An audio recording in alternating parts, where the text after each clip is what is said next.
60 second کی نیکی، 2 آیات، 1 حدیث۔ سورہ بقرہ آیت نمبر 33-34۔ بسم اللہ الرحمن الرحیم۔ پھر اللہ نے آدم سے کہا، تم انہیں ان چیزوں کے نام بتاؤ۔ جب اس نے ان کو ان سب کے نام بتا دیے تو اللہ نے فرمایا، میں نے تم سے کہا نہ تھا کہ میں آسمانوں اور زمین کی وہ ساری حقیقتیں جانتا ہوں جو تم سے مخفی ہیں۔ جو کچھ تم ظاہر کرتے ہو وہ بھی مجھے معلوم ہے، اور جو کچھ تم چھپاتے ہو اسے بھی میں جانتا ہوں۔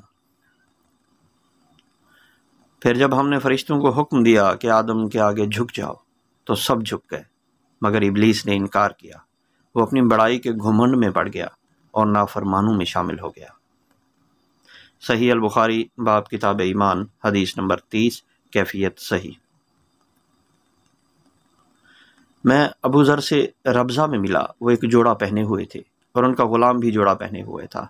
میں نے اس کا سبب دریافت کیا تو کہنے لگے کہ میں نے ایک شخص یعنی غلام کو برا بھلا کہا تھا اور اس کی ماں کی غیرت دلائی یعنی گالی دی۔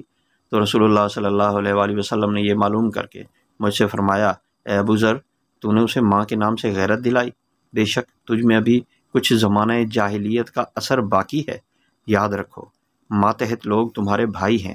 اللہ نے اپنی کسی مصلحت کی بنا پر انہیں تمہارے قبضے میں دے رکھا ہے، تو جس کے ماتحت اس کا کوئی بھائی ہو تو اس کو بھی وہی کھلائے جو آپ کھاتا ہے، اور وہی کپڑا پہنائے جو آپ پہنتا ہے، اور ان کو اتنے کام کی تکلیف نہ دو کہ ان کے لیے مشکل ہو جائے، اور اگر کوئی سخت کام ڈالو تو تم خود بھی ان کی مدد کرو۔